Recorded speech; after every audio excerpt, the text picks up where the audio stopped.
From Microbe TV, this is office hours for Wednesday, July 24, 2024.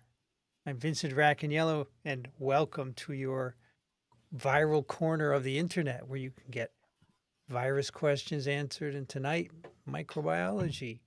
From joining me today from Charleston, South Carolina, Michael Schmidt. Hello, everyone. Charleston. What kind of weather you have there in Charleston? We're basically having the same weather the rest of the country is having, hot and humid. And right now we have a little bit of intermittent rain. It's about 29 degrees C. And hopefully, as this storm rolls through tonight, it'll cool off a little bit. So I'm Here in hoping for a nice walk to work tomorrow. how far is your walk to work? From the garage to work, it's about Oh, you drive and 2,000. then you walk. Well, I only have to drive a little bit, but it's principally because you have to go through the combat zone and the drug areas where Got it. you can get all the fentanyl you want. 26C and 79% humidity here in New Jersey. Welcome, everybody. Let's thank our moderators. By the way, tell us where you're from so we can go through that as usual. Moderators tonight, Les from California. Tom is from Oregon. Andrew is from New Zealand. And Vanity Nutrition from Long Island. Long Island. Tonight, Michael is going to talk about a variety of things, including the Listeria outbreak. Deli meats, right? Every day I bring my lunch. I bring my lunch to work, and so I'm a habitual user of deli meats, whether it be boar's head ham or boar's head turkey. Occasionally, I have liverwurst, and all of those were implicated in the listeriosis outbreak that has affected. I think approximately, what does the CDC say? It's affected where is it, the meat slices at delis, let me just click, 28 illnesses, 12 states, and so far there's been no recall of those contaminated deli meats. And it's pretty disturbing because Listeria, the microbe, can actually grow in your refrigerator, so it multiplies. It's just like sort of like the Dorito factory. They just make more Listeria while they're sitting on your deli meat. So I always only buy what I'm going to need for about 3 days. It necessitates I go back to the grocery store and get another 3 days worth of lunch, but that Wow. way I don't effectively grow the Listeria to a high enough titer. And I have a good friend during my Phage era who developed an anti-Listeria phage cocktail that they use in factories that actually produce these deli meats. I heard it's And surface decontamination, right? it's FDA approved, EPA approved, and it's Yeah, quite successful. The that's name of the cool. company is Intralytics, if you're interested. And Sandro is an expat from the former Soviet Georgia.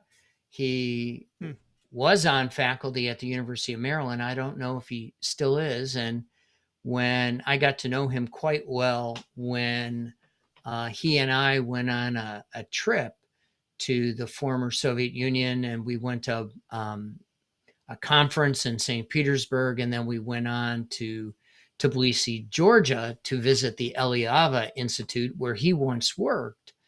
And we got to meet all of the phage pioneers that are actually making ethical pharmaceuticals for use to treat infections. Unfortunately, we don't have those licensed in the United States. And from what we understand in Eastern Europe, those preparations were a godsend because the former Soviet Union didn't have the general availability to the antimicrobials or anti-infectives that we had in the United States.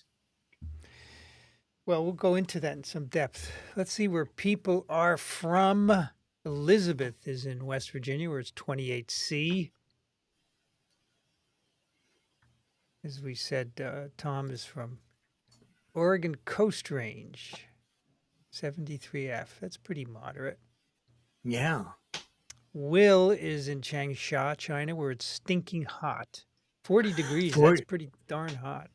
Holy cow. Yeah. Sorry about that. Lise is in Columbus, Ohio, 79.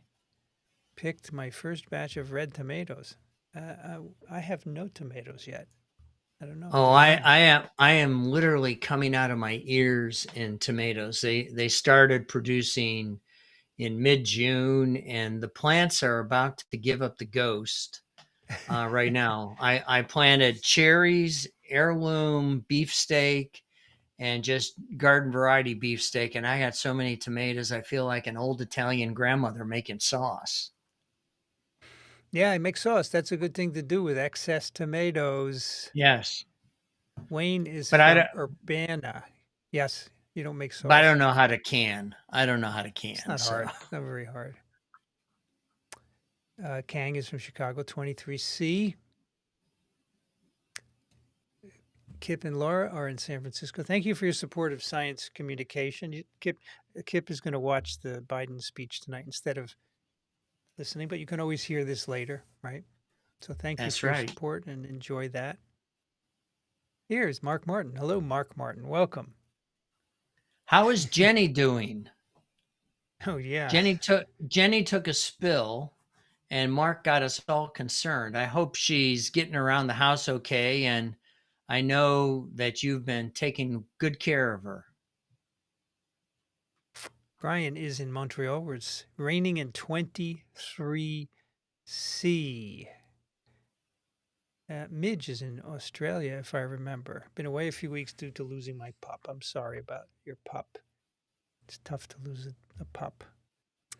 MK is from Eastern Massachusetts, 66 and overcast. Oh, that's quite cool. Lori is in Pueblo, Colorado.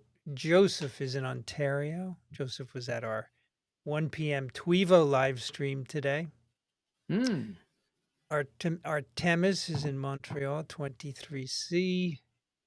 John is in Minneapolis. Chamber of Commerce weather, 76F. Michael is in Mexico City. Mark says he has to go back to New Zealand. Yeah, go. You should go. Claire is from the UK. We're getting some good questions here, so hang on. Jessica's at the University of Toledo in Toledo, Ohio. Maureen is in northeastern Ohio. Yeah, 3 people from Ohio so far. Mark says Listeria and Acton rockets. It's nothing to do Oh with NASA. yes. Well, no, Acton rockets are extremely cool. That's Dan Portnoy's forte. Yep. And they are really neat. If you haven't watched any of the Acton rocket videos, just Google them, Listeria Acton rockets on YouTube, and you'll see some pretty cool animations and movies. Philip is from Wales in the UK. Yes, Ohio is in the house. That's absolutely right. Abdul. Oh, see, here we have Steph, another one of our intrepid moderators from San Francisco. Thank you for joining us, Steph. Abdul Rahman is in Denver, Colorado, 29C. I heard Denver had the worst air quality on the entire planet today. Is that true? Really? Yeah, I think they're in a inversion layer because it sits up on that plateau a mile high, and Mm-hmm. they may be in a dome where the air is trapped between the mountains and Denver. Jan is in Tucson, Arizona. Krishnan is in Malaysia. I bet it's hot there. Mark says it's been a fun adventure, Michael. Lots of scans and doctor visits evaluating if partial knee repair is necessary. Yeah, my knee is a painful one. Yeah. BW Rock is in Sacramento, where it's 103 Fahrenheit. Can anyone beat 103F in their locale? Probably someone in Las Vegas. I had a couple of questions here. Let's go through those first. Here's one from Kang. Dr. Schmidt, would a face mask with an embedded copper mesh be more protective than a face mask without one? It really depends on the filtration rate because it's time on target. Copper has to interact with the virus to destabilize the capsid structure or the membrane structure and effectively work that way. And so consequently, it needs to be able to interact with a sufficient period of time. And it's all about tortuous path that you bring the air through the mask as opposed to a straight sieve shot where you're effectively doing it like a kitchen strainer. You need to have a bit of a tortuous path. And if you look at N95 masks, they really do cause the air to go through a tortuous path. So if you had the right size copper particle and you had a sufficient density of them, it would work. But it's all about the engineering and being able to get it to cost out. During the battle days of early COVID, there was a group at MIT experimenting with that very concept. And we were working with another group from LSU on this very topic to see whether or not we could put enough copper in the mask where it wouldn't make breathing through it like breathing through plaster dust. Is anybody working on such masks, Michael? I don't know since COVID sort of we got N95s back up and manufactured and the vaccine came online. I think it sort of fell by the wayside.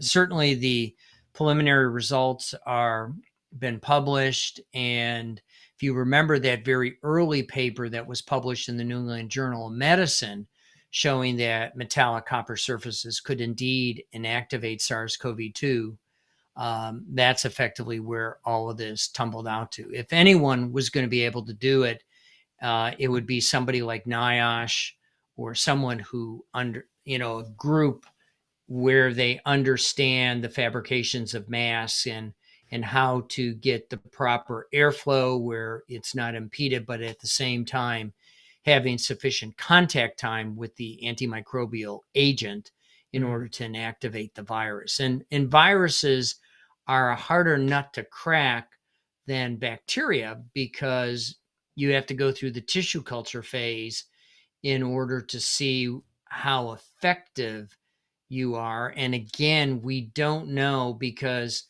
viruses have so many different flavors. You can have a single-stranded mRNA, you can have a negative strand RNA, you can have a double-strand RNA, and it's all about contact time and how the copper ions and the mobility and the relative humidity that you're breathing through that then would facilitate the liberation of the copper ion that would then serve to destabilize and interact with the nucleic acid and render it dead. Mm. And none of that basic science has been done with viruses to the best of my knowledge. Bill Keevil in the University of Southampton has tried. He put up a paper and bioarchives, and I don't know if that paper has since been published. I have to reach out to Bill to find out. Here's a virus question. Excuse me. Touge wants to know, how does COVID make it to the brain? Well, COVID doesn't make it anywhere, right? COVID is the disease. SARS-CoV-2 is the virus. How does it make it to the brain? Very inefficiently. Not a lot of virus in the brain. Not a lot of productive infection. We've done a number of papers on TWiM looking at that. The best guess is that it goes through the olfactory epithelium. There are neurons that cross the cribriform plate, which is the bone separating the nose from the brain, and probably a few particles make it through there, but there's not extensive brain replication. Any of these brain symptoms, right? Brain fog, cognitive issues, and so forth. I think it's all based on neuroinflammation and possibly hypoxia. I don't think there is any evidence for direct virus replication in the brain. Of course, other viruses get in there, like poliovirus, very well, they replicate very well, but not SARS-CoV-2. Yes. There's another one here that I got to give to Michael. Here we go. Professor Schmidt. Any views on the Nature CB paper? Macroloans target bacterial ribosomes and DNA gyrase and can evade resistance mechanisms. Well, if there is a antimicrobial agent made, then it's either adapt or die. And the microbes have been very good at adapting. And that target bacterial ribosomes, well, that's what macrolides effectively do because they're interacting with the protein synthetic machinery. And the gyrase is probably, if the macroloans, I'm not familiar with if the macrolone has dual activity because I haven't seen that Nature paper, but I'm guessing from the tone of your question is that the macrolone will actually interact with the ribosome and actually poison the DNA gyrase. And if you recall, in bacteria, transcription and translation are coupled. And in order to transcribe, you, of course, have to unwind the DNA in order to allow the RNA polymerase to come in and make the transcript. And if the macrolone is sufficiently large, you can imagine it having two active sites, one that would contact the ribosome and one that would contact the DNA gyrase that is serving to rewind the DNA. So maybe that's a good paper for us to dig into on TWiM. So I'll have to go and dig out that Nature paper on macroloans because now you got me intrigued. All right, Patricia has a virus question. In serious COVID, can you say that the immune system underperformed initially but overperformed later? So the one of the factors tracking with severe COVID is a poor interferon response. And the people who have minimal disease have a very good initial interferon response. We just did a paper on immune, which was a challenge trial of volunteers with SARS-CoV-2. And they did 16 people, and 7 out of those 16 had no infection. They had no PCR positivity, but their innate response, the interferon response, still kicked in, probably limited it earlier. And in contrast, the people with more severe disease, they weren't really severe disease, but more than nothing, had a good interferon response. So yes, if you have a weak interferon response, you're more likely to get more viral replication. Then the adaptive response overshoots, and then you have inflammatory disease later on. So that's right.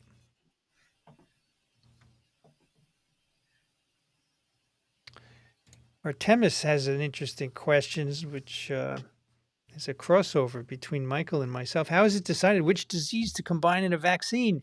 Measles, mumps, rubella, and tetanus, diphtheria, pertussis, and now that has polio vaccine in it as well, right? DPT, OPV, or IPV, rather than in a different combination. Well, let me take an initial stab, and I'll play with tetanus, diphtheria, and pertussis, all of which are toxoid-based vaccines. So you're effectively having the protein toxin in the case of tetanus and diphtheria. And pertussis, what they did in the bad old days is they just grew up pertussis and inactivated the whole beast. And you had a whole bunch of protein-based antigens in the mix, and that caused a number of adverse effects. And so then we went to an acellular variant of pertussis, and that's what DPTA is. The A stands for the acellular version. And in the case of the inactivated polio, I think what they're doing is they're using an antigen that they know will confer protective immunity based on, the last 70 years of data.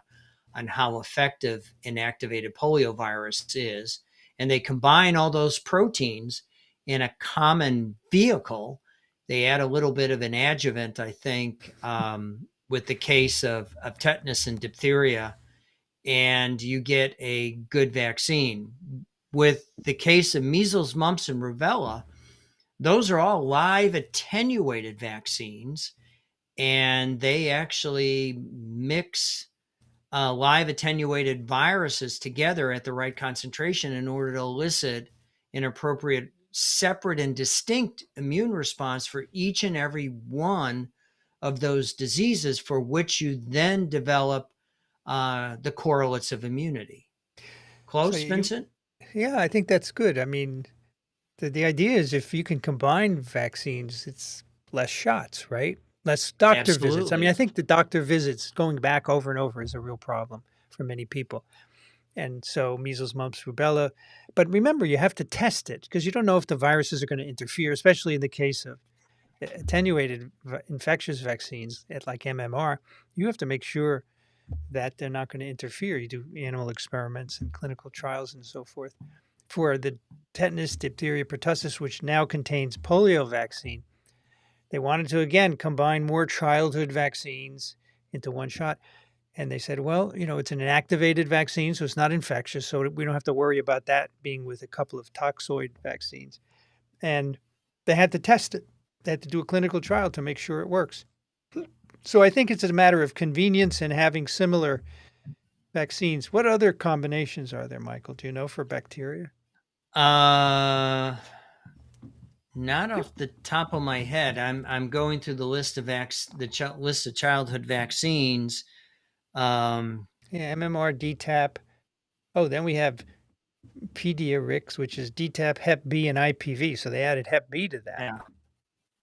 Yeah, Then and Hep B is another DNA vaccine in which they're just adding the nucleic acid, or I think it's a protein antigen. I think you have the DNA and they make the protein, Hep B and is the a protein, protein's yeah. combined in But it. look at this one.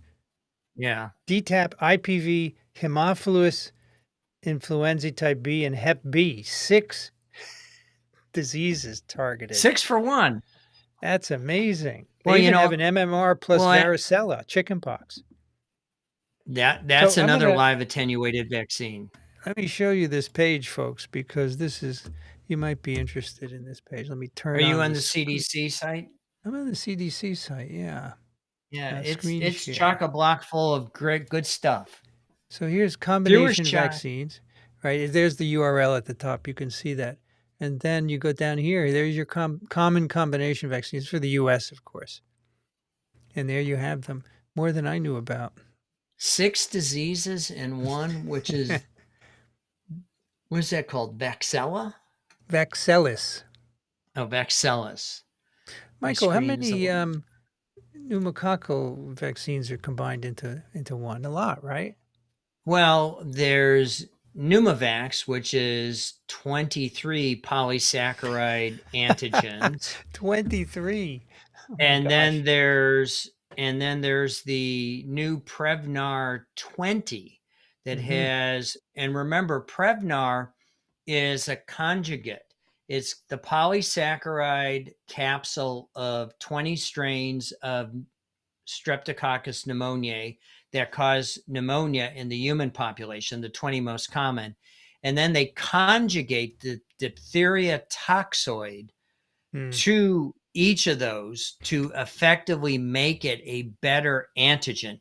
Because as we age, folks, our immune system doesn't react as effectively against polysaccharide-based vaccines as we do protein-based vaccines. So they sort of lied to our immune system saying, okay, folks, you're getting a protein, and you've seen diphtheria toxoid before. And so what you'll do is you'll boost, but you have a different antigen attached to it, namely the pneumococcal capsular polysaccharide. And the wonder of the immune system is it interrogates the whole molecule and slices and dices it up, and then your germinal centers do the number, and you become smart, and you can resist the pneumococcal, developing pneumococcal pneumonic. Who should get these pneumonia vaccines? Older people? Older people, young. Generally, when you're very young, and once you cross the Rubicon where your immune system begins to slow down, which is typically in your mid 40s, your immune system begins to slow down. It's not as active as it was when you were, in your 20s. Because remember, evolution was designed to get us to reproduction, not anymore afterwards. Once you made your kids, that's right. That's it. evolution didn't care. Evolution doesn't care. That's right. So everything else your is sell by extra. date, your sell by date is your mid 30s. Yep. Yeah. Everything starts to decline after that because you're not needed. Yeah. Your surplus of requirements. Lise wants to know regarding deli meats cut by the butcher. They slice different types of meats all day long. Isn't there a chance for lots of cross-contamination? You betcha. And that's why the good delis segregate and often clean their machines multiple times per day. And various health departments have standards requiring that they clean the blade at certain intervals throughout the day. Oftentimes, when I'm picking up lunch on Sunday, one deli slicer is down and they're cleaning the blade. And that always gives me a great sense of comfort, knowing that they're at least following the rules of the health department, keeping their equipment clean. And so I worry about cross-contamination. I know when I was living in New York, when I was a postdoc, certain delis only slice cheese on certain slicers, and they don't slice cheese on slicers that have meat. And that was principally to keep kosher. Can you get Listeria from cheese if it's not contaminated by the meat? Oh, yeah.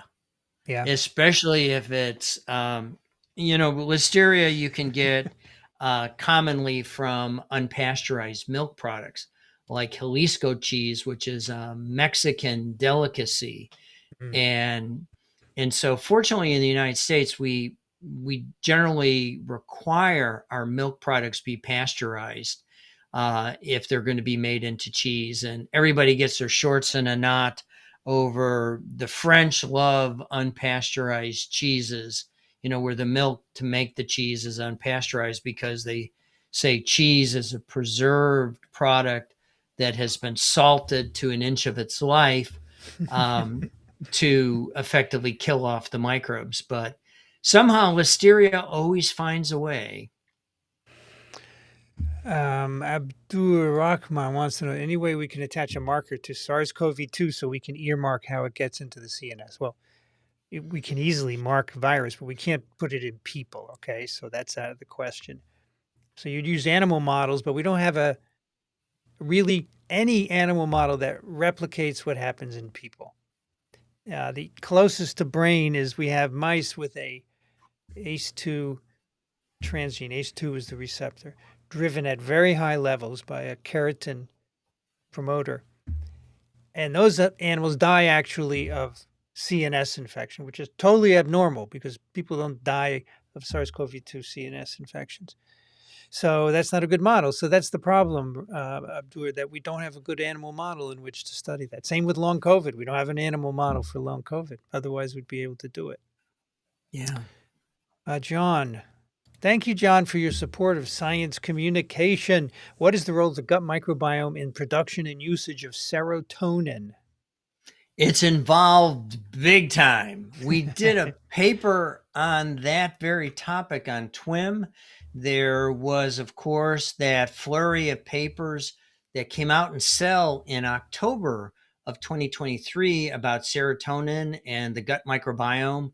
And the gut microbiome has now been implicated in all sorts of transient acts with SARS and SARS infections. And in fact, a SARS viral infection can actually predispose individuals to dying from Staph aureus infections. Staphylococcus is a common pathogen that about 30% of the folks in the United States are colonized with. And if it gets in the wrong spot, it can be a pretty bad actor. And SARS-CoV-2, and the curious thing in that paper, it just came out in MBio, which is an open access paper. So if you're interested, the SARS-CoV-2 virus, it wasn't selecting a super duper staph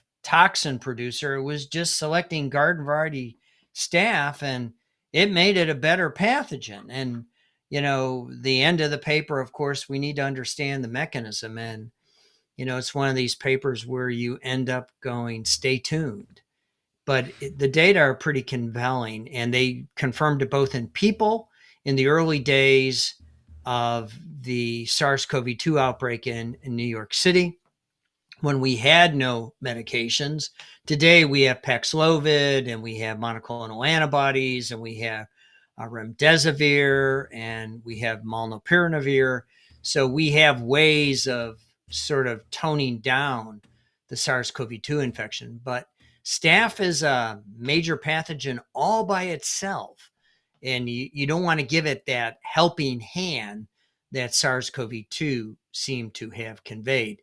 Now, the role of the gut microbiome in SARS-CoV-2, we know serotonin is very important in the transition to long COVID. We just don't understand the precise mechanism and the levels.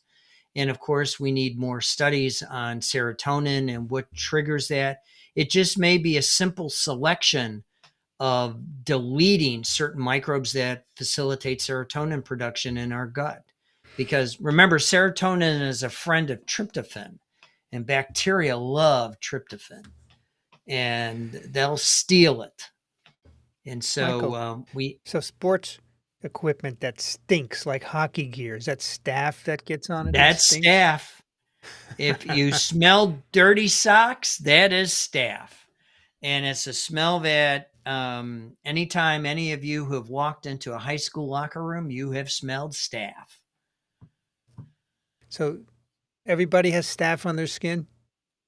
You have lots of staph epi. Staph epidermidis is normal flora. It's your second skin, so to speak. You have Staphylococcus capitis in your scalp, capitis meaning head. And you have all sorts of, and, a lot of these were considered commensals until they weren't. Yeah. If you scratch, you can put them in. And once you give them, a new niche to occupy, they sort of take off and cause all sorts of grief. And about 30% of people have strep on their skin. Is that right? Staph aureus, 30%. And Staph aureus is a frank pathogen. That's the carriage rate of Staph aureus in the nasal passage in the United States. But also, not everyone has beta hemolytic strep, right? But some do, correct? Some do. Okay.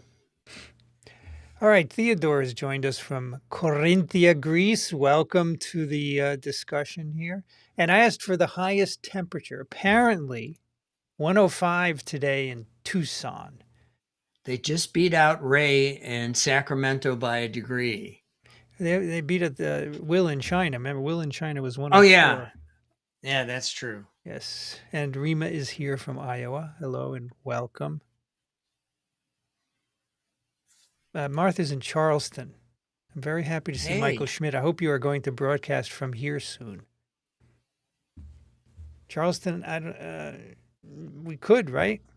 Yeah, we could. Actually, we've talked about it for years. And me coming down there, we do a TWiM. Yeah.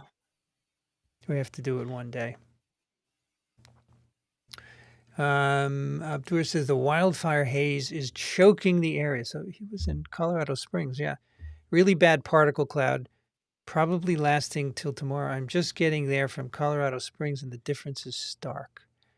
Where is this? That's Denver. That's Denver. Remember, right? Denver. I said it had the worst air quality on the planet today. Go. And so it's the wildfires. TV wants us to comment on the increasing C-section birth numbers. I don't know anything about C-sections.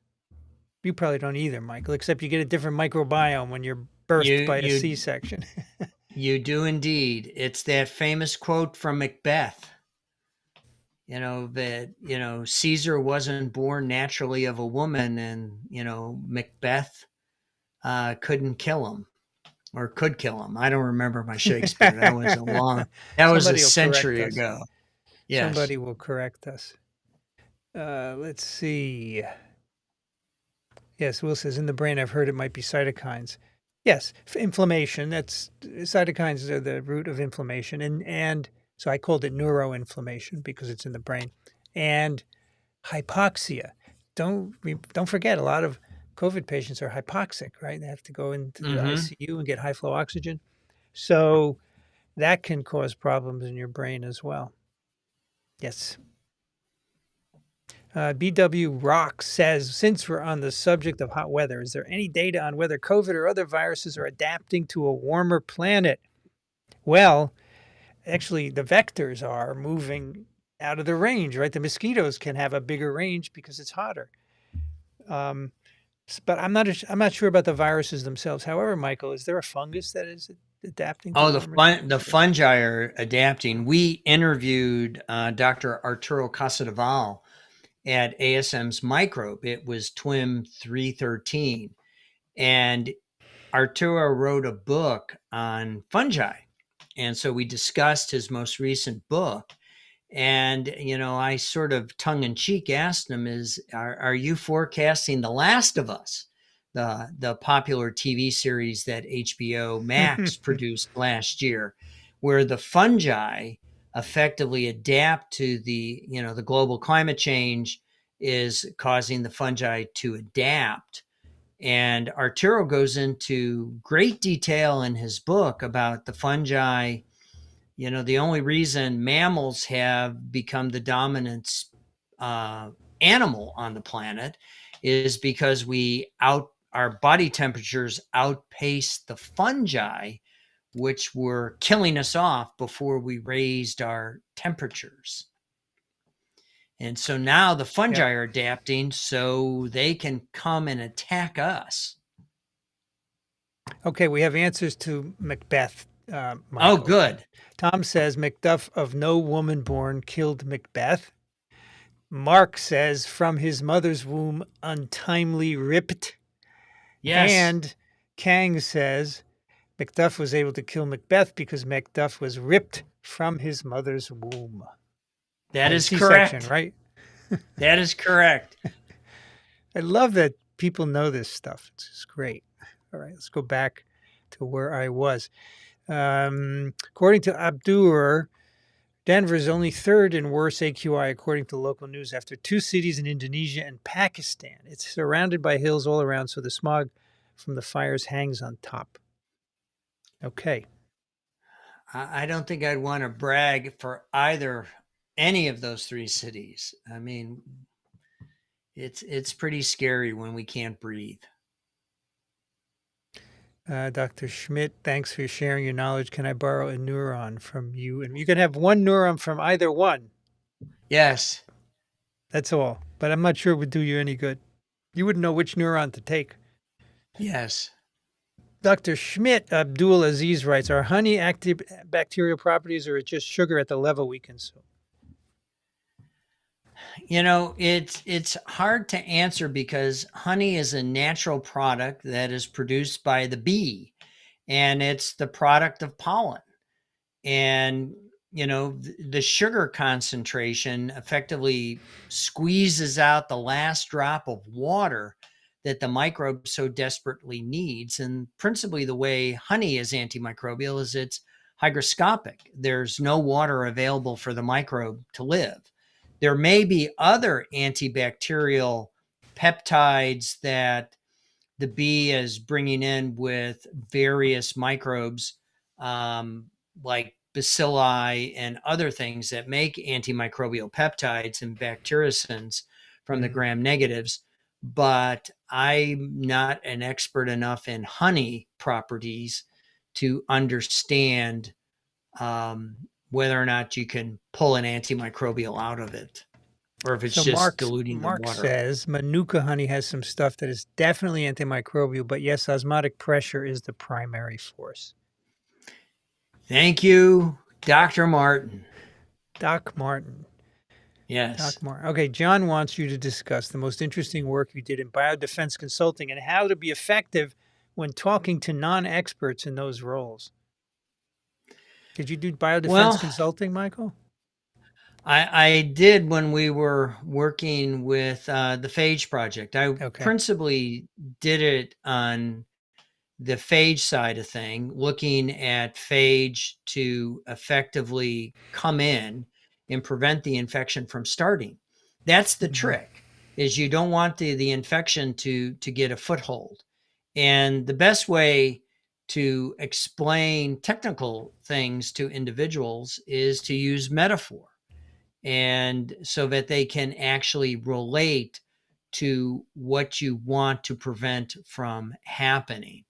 And the Phage project was very interesting in that we were not using exponential expansion like most phage therapy uses today, where you rely on the infection to produce more phage that will in turn knock down the infection. We were using the phage as molecular syringes, and we figured out the concentration of phage particle to inject into the host to effectively surveil the entire host lymphatic and bloodstream in order to assess where there was any microbe that it could attach to, inject its DNA, and then a lethal agent was expressed. And we used agents that would disrupt the membrane, would inactivate proteins, and we had a wide variety of active agents. And, it was effectively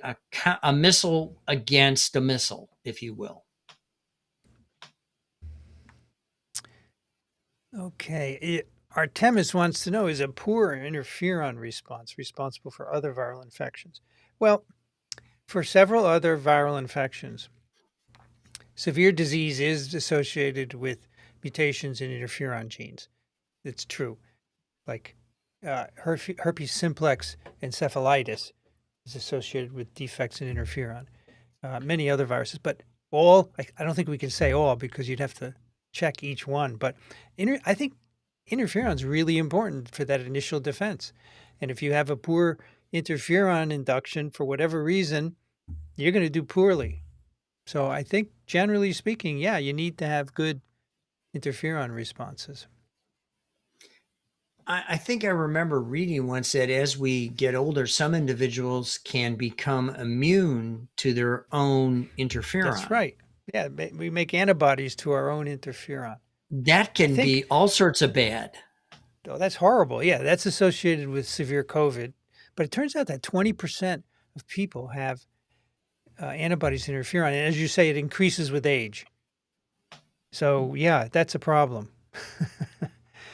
Hat wants you to know, oh, by the way, here, Mike is here from Seattle. Welcome. Hat wants you to know macrolone is the activity part macrolide, part quinolone. I have since found the paper, and this is why I missed it, Vincent. It's in Nature Chemistry and Biology. It was published July 22nd, which is day before yesterday, which is why I have missed it.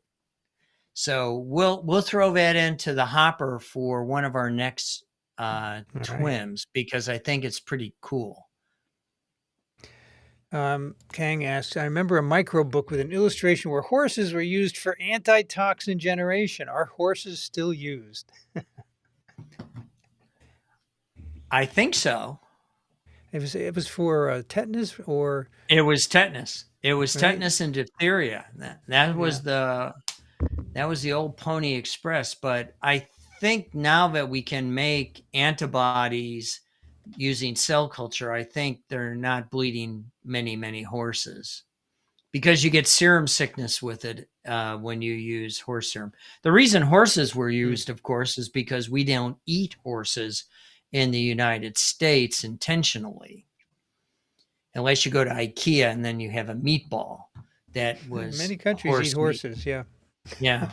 But yes, I uh, we continue to use horse antibodies for many applications, yeah. Rima says conjugate, the pneumococcal conjugate, gives you memory T cells. Okay. Patricia says the pneumonia vac schedule is always one I have to look up, a little complicated. oh yeah. Oh, That's there's because also it keeps changing. Joseph said there's now Prevnar 21. Oh joy. I have to change my slides. Lee says, should a 35-year-old male get HPV vaccine? CDC website states that age group should speak with their doctor. Came up last night.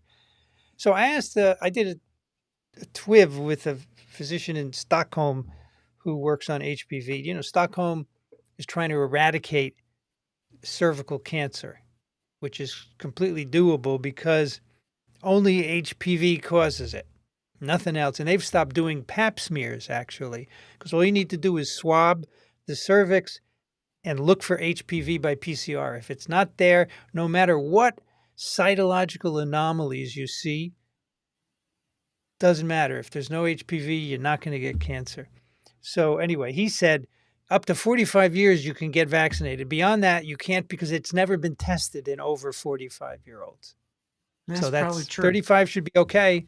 But you know, the likelihood that they're already infected is quite high, although maybe not with every serotype. So you can still protect yourself. You can get the 9-valent HPV vaccine. And in men, ABZ, HPV can cause penile cancer. absolutely. So anogenital, cervical, and also oral cancers. Oral. Oh, yes, definitely oral. Very bad stuff. All right. ABZ wants to know your thoughts on phage therapy, Michael. It's what we're going to do tomorrow a little bit. No. Phage therapy is great insofar as you have the right phage for the right infection. And therein lies the problem.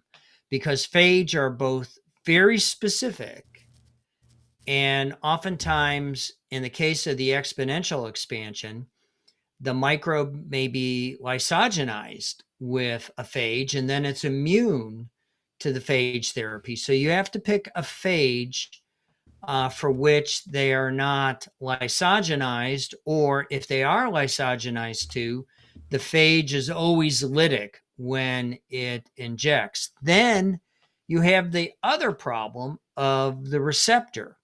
And again, natural selection will effectively always win out. And if you don't have the receptor for the phage, because remember, phage therapy is an abiological process to begin with. The phage just bumps into the microbe. And then it's an abiologic process that the nucleic acid is taken up by the host, and then the expression pattern results in the death. And so the trick is you got to get them all. Otherwise, if you don't have the receptor or lysogeny, and it's going to be very challenging to have a phage monococktail that will work. And again, it's got to be strain independent. It's got to cover the whole gamut that you want to target in the infection. And oftentimes, the infections are not the ones that you are designing the phage to.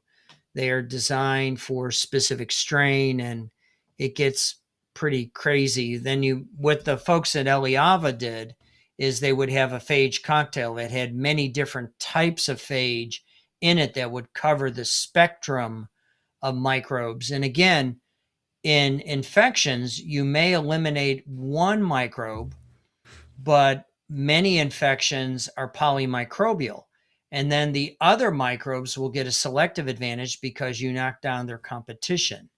So you're going to have a much broader spectrum, which is why our antimicrobials are so effective in that they are broad spectrum. They don't care about the strain or the genus or species. They'll work against gram negatives and gram-positives, especially the very broad spectrum antimicrobials. So you're really designing a guided missile for which you're hoping you have the right guided missile. So in other countries, it's much more popular than in the U.S. Um, I did a TWiV with two phage therapy people recently, and one of them was in Poland and one of them was in Belgium. And in Belgium, they do a lot of one-off ones, kind of like the Acinetobacter one, the guy from San Diego, right? Stephanie Strathy's husband. And he said it's very hard. The clinical trials don't work very well, but when you do one off here and there, they seem to work well. But he said often they combine them with antibiotics, and maybe that makes the difference. He didn't know. Well, we did a paper on TWiM on Yeah. that very topic where you add the antibiotic and the phage and you get synergy. Yep. And you can Yep. see that actively working. And again, it's something that I think if you know what you're building it for and when to use it properly, but Yeah. Yeah. the scary thing is you got to get it through FDA licensing in order for it to be used effectively in the United States and to get insurance to pay for it, because designer phage therapy is not inexpensive. So we talked about how humans are not needed over the age of 30. Michael says biologically not needed. I hope otherwise we are.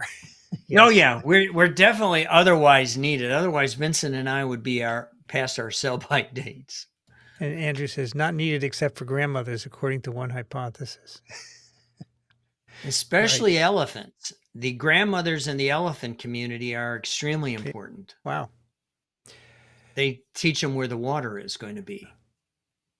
MN says this is why blood cancer patients are advised against eating deli foods because of Listeria, I guess, right? Absolutely. And Tom points out generational nurturing, so grandparents and other relatives. Okay. All right, here's one for you, Michael. How come countries who eat a lot of unpasteurized milk don't have more Listeria outbreaks?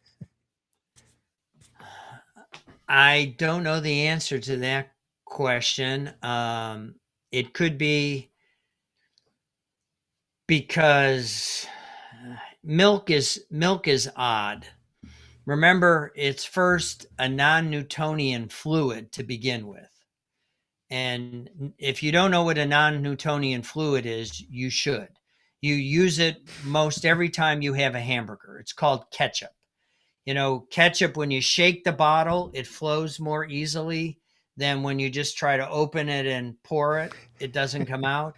That's what a non-Newtonian fluid is. And milk is a non-Newtonian fluid. And what we do in the United States to get milk to flow properly is we homogenize it, where you have little tiny knives that slice and dice up the fat particles so that they remain miscible in the liquid. And I don't Non-Newtonian. know I whether like or that. not I don't know whether or not they do that in European nations, and it may be a function of whether or not there's, the non-Newtonian fluid Mhm. function, because they move differently at different temperatures, and the microbes may have a rougher time moving in the colder temperatures when the fluid dynamics change. Um, Microbial growth is not as simple as we learned as an M1 student in microbiology. What's It's, M1? when you take your first micro class. Okay, When you take, generally microbiology is a 300 level course at the undergraduate. So it's either M310 or got it. M300 or. So we were taught that that they grow in individual bacteria, but planktonically they don't. Now In it's all revised. biofilms. Oh Biofilms. yeah. All right, MK says RE vaccines. Hep B is given at birth, but MMR is at 12 months. Is that due to different responses to protein versus attenuated virus? No, it's because the mother gives the baby antibodies to MMR, which people have figured out 12 months is the best time to avoid those, because if you vaccinate at birth with MMR, the mother's antibodies will prevent the vaccine from working well. And you It don't must get not the be, correlates of immunity. that's right. So In fact, we did a paper on TWiV recently about that, where they tried to figure out the sweet spot, right? The Goldilocks.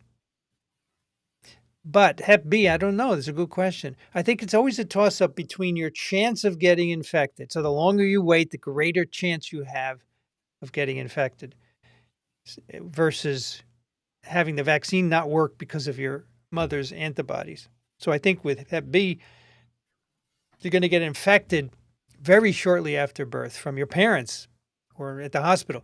And if you're infected as a kid with Hep B, that's where you get the lifelong chronic infection. Adults who are infected clear Hep B right away. But babies get the lifelong infection, then you get liver cancer. And that's what we're trying to prevent by immunizing at birth. The So it's a other toss up. fun fact about Hep B, and which is why I think we principally give it at birth, is do you know the risk of acquiring Hep B from a needle stick of a Hep B carrier? And I didn't know the magic number, but it's quite frightening. You have a 30% likelihood of contracting hepatitis B from a Hep B carrier from a blood needle stick. And Mm-hmm. I think that is reason enough to get a hepatitis B vaccine if you are in any profession where you have a chance of getting stuck by a needle that has come in contact with an individual who could potentially have hepatitis. And again, kids get skin knees all the time. And, so it's something to worry about. And a 30% risk is not trivial. Mm. Where the risk of Yep. acquiring HIV from a needle stick is only 0.3%. So, that's 100-fold difference in terms of risk of acquisition. Right. Rima wants to know which vaccine prevents infection, Hep B or HPV. Neither prevent infection. The problem is that HPV 100% will prevent cervical cancer given at the right age, right? Like before you become sexually active. And so people have assumed that means it's preventing infection, but no one's ever looked because it's really hard to measure HPV infectivity. So people assume it's sterilizing, which means preventing infection, but no one's done it. So I don't think it is. I just think it's very effective at reducing the amount of virus so that you don't get cervical cancer. Okay, here's one for you, Michael. Michael says from Mexico City, Jalisco cheese is apparently cotija. Cool. There are other brands, fortunately. What is cotija? I think that's from the unpasteurized milk. Oh, and I Michael's see. in Mexico City. Yeah.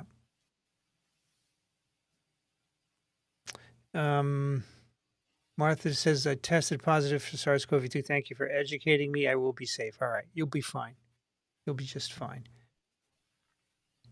Patricia wants to know if the smell is not fungus of the athletic equipment. I was always told it was staph, right? It's staph. Yeah. I mean, I've grown enough staph plates in my lab to know instantaneously that smell. Yeah. Mark Martin says, we are walking ecologies, friends. Petri dishes with shoes. I like that. That's good.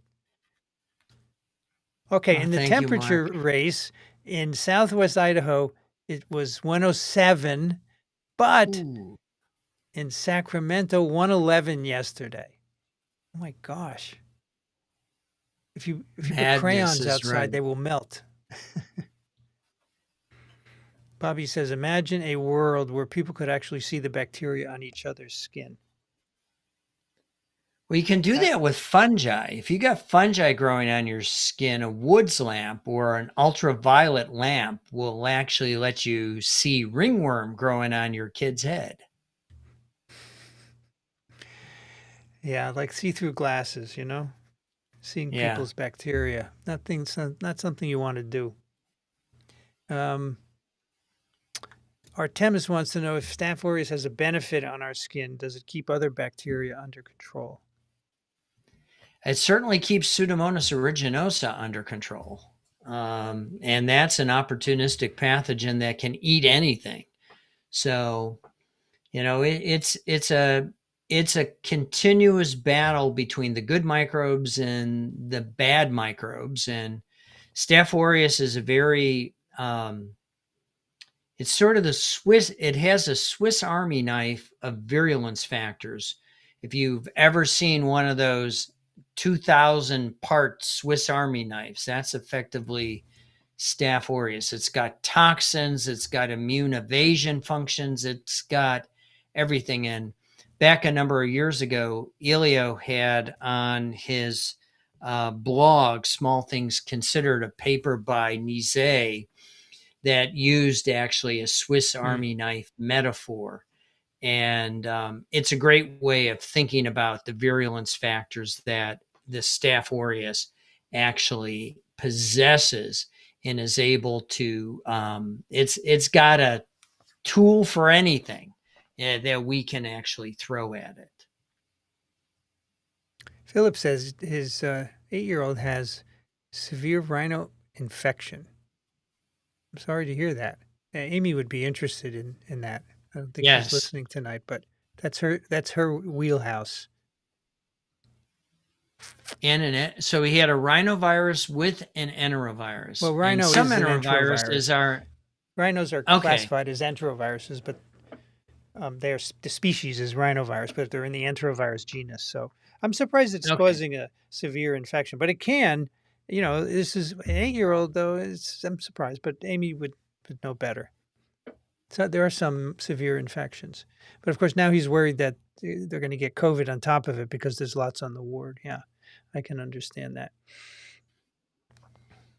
Tona wants to know, can you discuss how to defrost vacuum packed fish? We don't want anaerobic conditions, I heard. I would open the vacuum pack and, the spores will germinate if there's Clostridial spores in the vacuum pack. They've been frozen. But as long as you cook the fish and don't use the fish straight out for sushi, you'll inactivate the botulinum toxin, because that's the thing that you're worried about. California had a recent outbreak of botulism in home canned cactus, and it affected 2 sisters. And my former technician sent me the news article, and I responded to him about, home canning is always the way you run into trouble. And because my email had 2 sisters in it, it got flagged by the HIPAA police because they thought I was talking about a patient condition when in fact I was talking about a news story from USA Today. And there were no names used or anything like that. But the sniffers, 2 sisters, and it picked it up and threw it into the gulag. Let's see. Why do those born C-section have different microbiome than those via vaginal delivery, Michael? The skin microbiome is much less complex than the vaginal microbiome. The vaginal microbiome is quite robust and quite complex. It's got a wide variety of anaerobes, everything from lactobacillus to bifidobacter.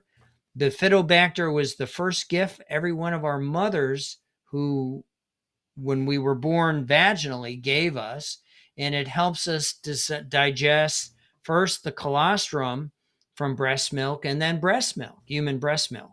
And, those anaerobes have been adapted for, the natural food that comes out of our mothers, whereas our skin flora is effectively been designed to keep our skin dry, to prevent fungal infestations and other bacterial maladies from getting into our sterile tissue. So they're very, very different. And so when you pull the baby out through the skin, they effectively are getting inoculated with the skin flora rather than the vaginal flora, because you're effectively swimming through vaginal secretions on your way out, and it's getting into your nose, your nasal cavity, your alimentary canal as you're swimming through the vaginal canal during delivery. Are there any negative health issues associated with C-section babies versus vaginal? By the time they're 5, the flora has stabilized. At least Mm. that is the data that has come out of Marty Blazer's lab. They show, initially they're very different. And then by the time you get to 5, if you're eating normal foods and you've been successive in terms of how you brought your child into the food pyramid, Mm. then you effectively are acquiring your microbes from the environment, and the human gut adapts. We have a bunch of comments on honey now. Okay.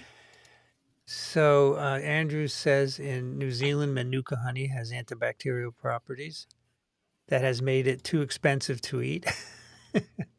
I can imagine that people find that out and then they charge more for it. Of course. Manuka honey is used, according to Garth, in Australian hospitals. MK says botulinum spores can survive in honey. And botulinum spores are part of the reason we don't recommend giving honey to teething children, to soothe the gums, because the botulinum spores will germinate in the large intestine, make enough botulinum toxin, which isn't very well absorbed in the large intestine, but it can cause flaccid paralysis, which is also known as SIDS. Yep, honey has a warning not to feed it to children under a certain age. For that very reason, sudden right. infant death syndrome, And flaccid paralysis. Rima says Vincent has tasted recently the best honey in the U.S. Rima sent me some of locally grown honey from where she lives in Iowa. It came in a jar with a honeycomb and honey Very saturating it. cool. Very beautiful. Rima wants to know any information on propolis and anti-inflammation. I don't know what that means. Do you? I don't either. Okay. It's a new one for me, propolis.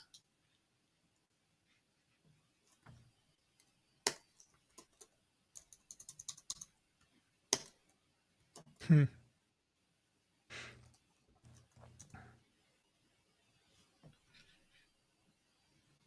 It's a resin-like material made from bees from the buds of the poplar and cone-bearing trees. Bees use it to build hives.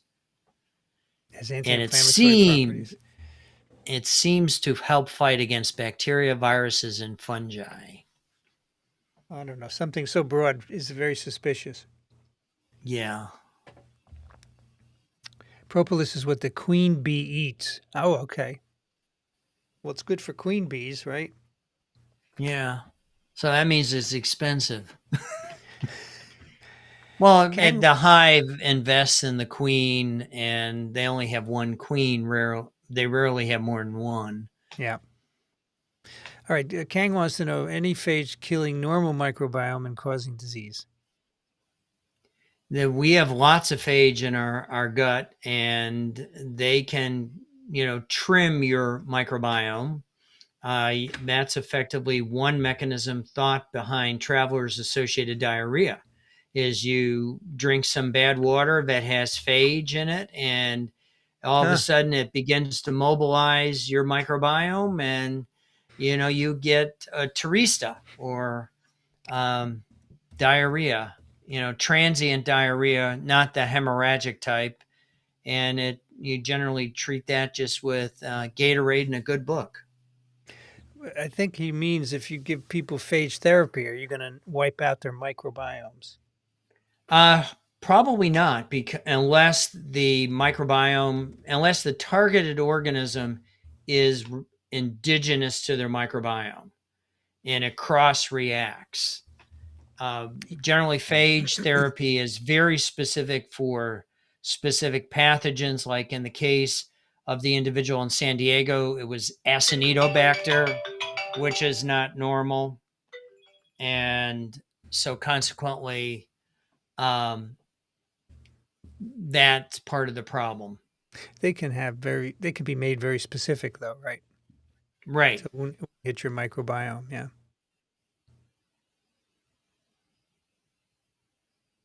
So John wants to know, Michael, if you were to eat a steak, how done would you order it? How about a burger?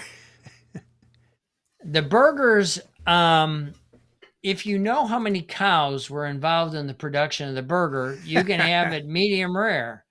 The steak you can have medium rare because it only came from one animal. And as long as you know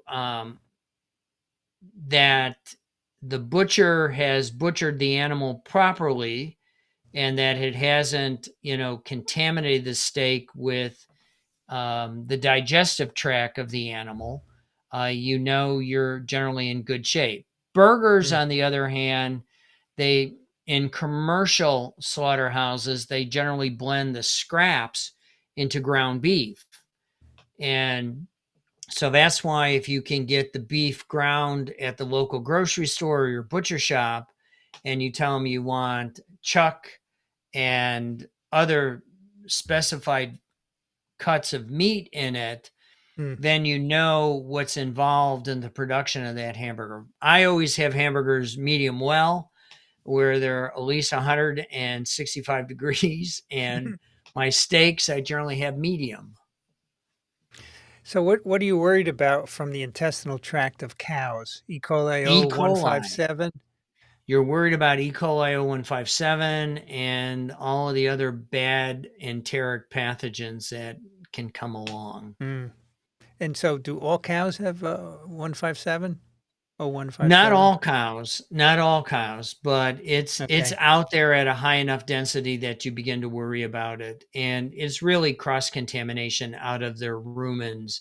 Mm. And remember, cows have a large number of stomachs, at least I think 3, but I'll probably get that wrong because I I think haven't they have 5 now. dissected. Yeah, I think you're right. It's 5. How many? I'm sure I'll get corrected, but all I remember is dipping into the lens of the 4. cow and dipping out Actually, rumen fluid. it says here they technically have one divided into 4 separate compartments. Yeah. And rumen fluid is the stinkiest substance on planet Earth. Really? Any of you who have ever smelled rumen fluid will vouch for me. It's one Rumen of the things fluid. they make all anaerobic microbiologists do at least once in their life. And generally, new guy in lab gets to go visit the farm. Mhm. And the cows have a little porthole on their side that was surgically implanted. You open the window and you go in with a dipper and you dip out rumen fluid in order to grow some of these finicky anaerobes. Poor cows, but it doesn't bother them, right? No, Of course, they can't talk to you. Maybe it does bother them. Maybe they feel yeah, offended that they have a hole on their side that they can't cover up, you know. yeah, Rima says mycobacteria and interferon. People deficient in interferon won't have their infection cured. So that's another one where, yeah, if you need yeah. interferon to resolve it. Yeah. Um, Andrew says horses were also used to create anti-snake bite venom, and horse flesh is delicious. He says, "Well, I don't know. I've never tried, and I don't want to because I like horses. I don't really want to eat them. I like cows too, so I don't eat cow very often. But I need some protein from time to time." Philip wants to know, is normal temperature, body temperature during viral infection indicative of a poor interferon response? Well, temperature during an infection is caused by inflammation, right? Mm-hmm. Which is triggered by interferon response. So it's a possibility. I don't know if it's the case always. Um, it may be, yeah, because it makes sense that um, and when you give people interferon, they get fever, for example. But I don't know if it's in every case. But I know what you're talking about. Yeah. Tona wants to know, Michael, does bleach bath reduce staph on the skin? Do you think it helps with eczema? Don't know. Eczema is a complicated immune response, and you're effectively reducing your commensals by using bleach. It will obviously reduce the staph, but you have other waxy like microbes on your skin, like Corynebacteria, and there's a whole, you have approximately 500 different flavors of bacteria on your skin, whereas your intestinal tract has, in the thousands.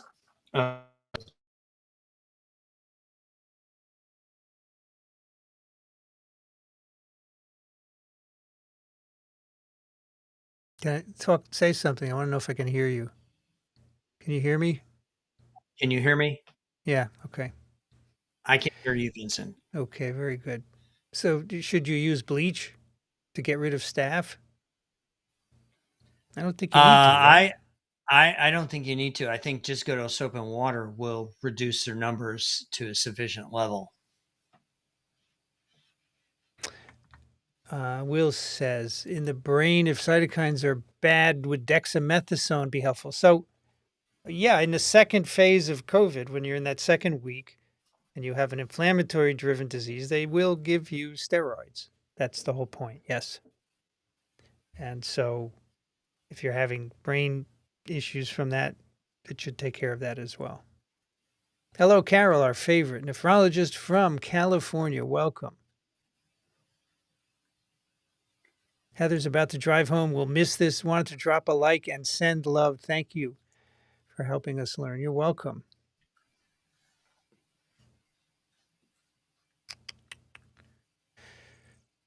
Would you explain what a biofilm is? I first read about it in relation to antibiotic resistance in cases of chronic Lyme.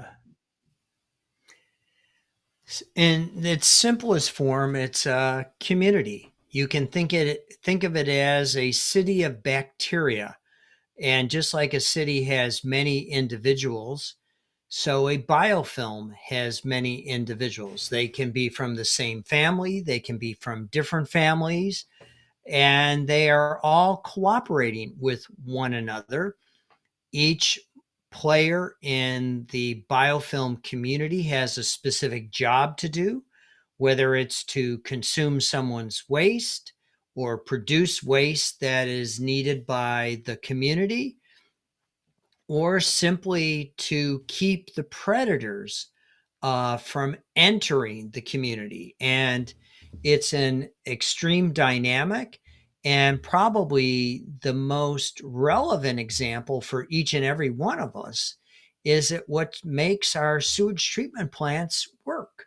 It converts sewage into an effluent that we can discharge into our waterways that is reduced in microbial load, and the sludge can be used as fertilizer because it's high in nitrogen concentration because of all the dead bacteria that are associated with the sludge, and it has detoxified the sewage, and that biofilm based community is effectively processing everything from the cellulose that comprises our toilet paper to the drugs that we consume to keep us healthy. Artemis reminds us that most milk is homogenized in Europe, hence not a lot of Listeria. Well, that's good too. So Yeah. they're following on the non-Newtonian fluids. But Michael, in this country, people now want more unpasteurized milk to get H5N1, and they're going to get other stuff like Listeria. Well, also, you were out at the lab out in Colorado, and you had that great TWiM with the folks studying Coxsackia burnetii, Right, right. the spirochete, and that is not pleasant to get. And we Hmm. still pasteurize milk. Yep. Law in this country is to prevent Coxsackia burnetii from infecting us.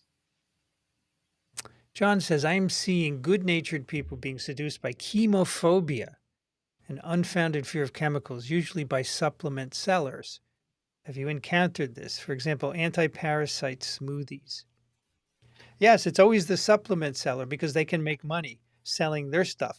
That's the big anti-vaxxers will sell you a supplement, which they say does the same thing as the vaccine without the side effects. And they make millions of dollars. So yes, and have you they're heard of this not for regulated. It's not And they're not regulated. That's right. regulated. Have you seen this for antibiotics, Michael? Yes. Mm, We saw it earlier tonight with the honey, right. where they're selling honey as the cure all. And unless you get the right honey, but you don't know the dose of the antimicrobial in that honey because there's no dose on the jar of honey. You're assuming that the bees concentrated the antimicrobial to a concentration that would treat your infection. Whereas when you take an ethical pharmaceutical, you know, you can have your opinion of big pharma one way or the other, but they're strictly regulated by the FDA. And if they say there's 200 milligrams of ampicillin per capsule, Mm-hmm. there's 200 milligrams of ampicillin per capsule because the FDA makes them test lots. And, that's one of the scary things that's happening in South and Central America is the drug cartels are now counterfeiting antimicrobials and antimalarials, which is really pretty scary.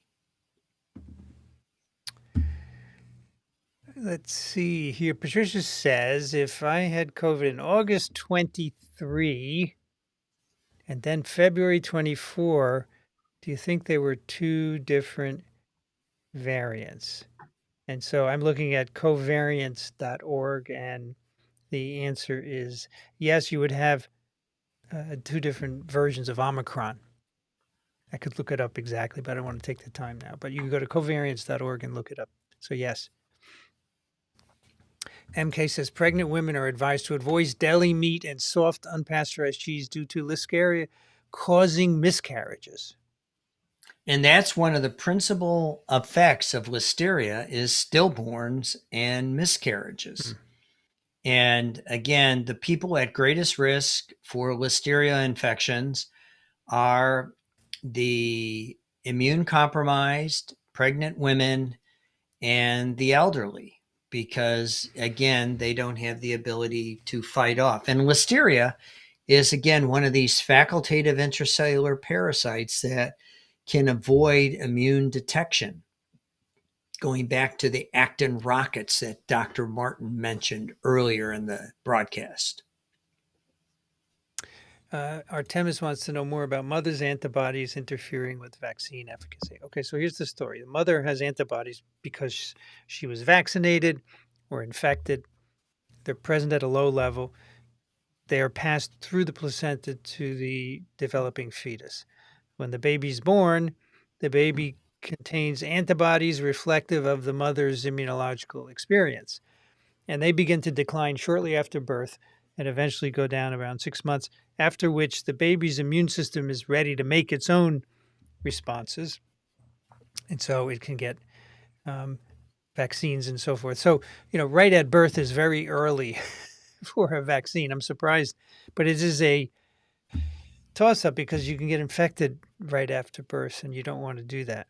But that's what happens. We get our mother's antibodies through the placenta. Now, in the heyday of polio, before the early 1900s, there wasn't any epidemic polio because fecal contamination was everywhere and you got infected with poliovirus at birth, but you were protected by your mother's antibodies from getting paralysis.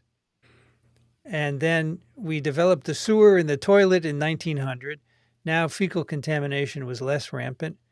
Babies are born, they're no longer infected with polio. And then they pass that 6-month to 12-month era time when they no longer have their mother's antibodies to polio. And then if the virus is introduced, boom, you have outbreaks of polio. So that change in sanitation explains the emergence of epidemic poliomyelitis. So Mark Martin says, sorry, go I've ahead. always had a question. Did FDR have Frank polio, or did he have some other paralytic virus? Do we know? Well, we We don't know. all the symptoms say that he had poliomyelitis, right? And he had persisting paralysis because he wore braces and had to use a wheelchair and so forth. So the most likely explanation was polio, but we didn't get virus from him, right? I'm Right. sure nobody got antibodies. Nobody got his serum and checked it for neutralizing antibodies and so forth. So we're not sure. Mark Martin wants to know what's wrong with microbes all over us. It's how we evolved. It's Nothing. okay. Hans wants to know, Michael, why strep has not become resistant to penicillin since 1928 when other bacteria have? Some strep have figured it out, but for the most part, they haven't. And that's the great mystery of antibiotic resistance. We don't know the why nots. Its genome is certainly big enough to be able to become resistant. And we just don't know the answer to that question. Vincent, do you know in any of your discussions with textbook folk? No, not at all. I don't.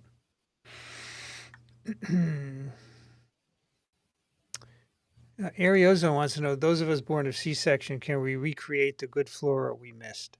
And you said that by You 5 get years it. You have it by the time you're 5 if your parents fed you a well balanced diet. And you don't Yeah. necessarily need kombucha or yogurt or anything to supplement. Your gut is really good because that's effectively how we were selected.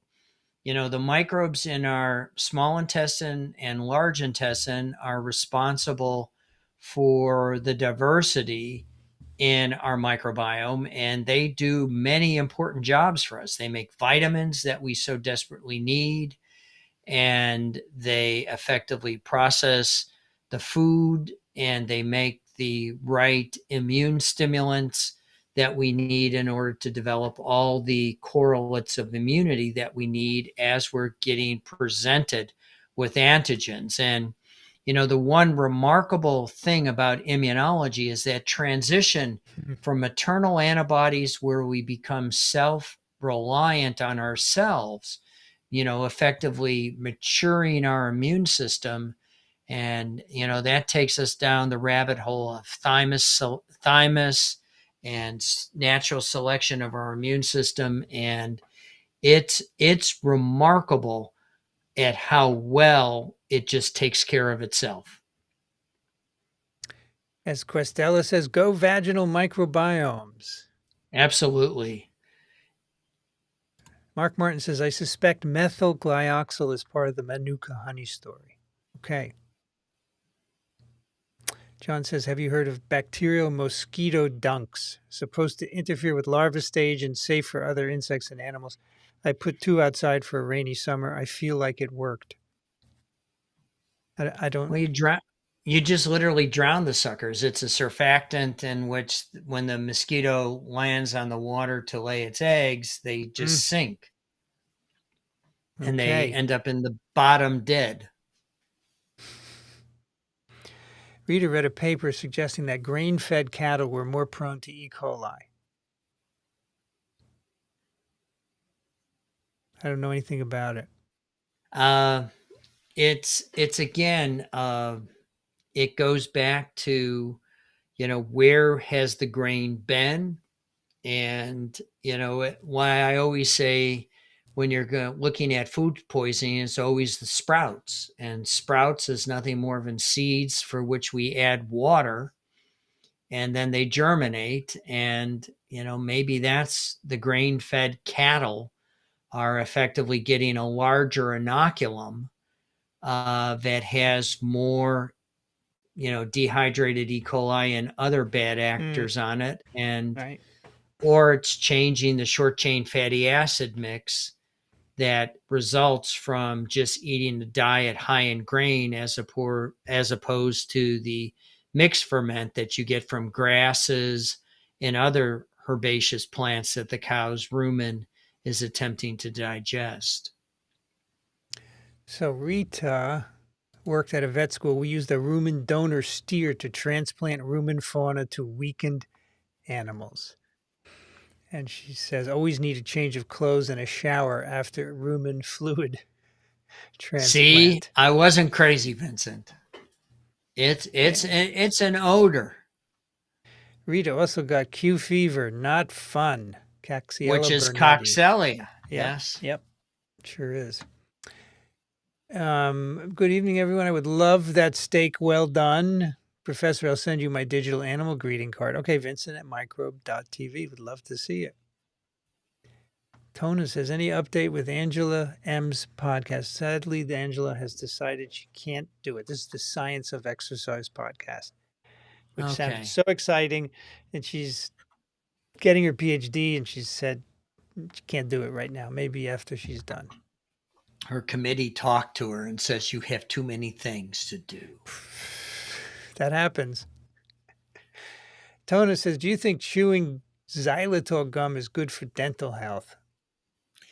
Well, xylitol is an alcohol sugar, and it's not feeding the little streptococci that are the foundation species that are responsible for dental caries. Because when you feed it normal sugar, it makes lactic acid that lowers the pH.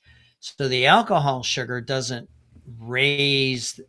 lower the pH. So that's much better for your enamel.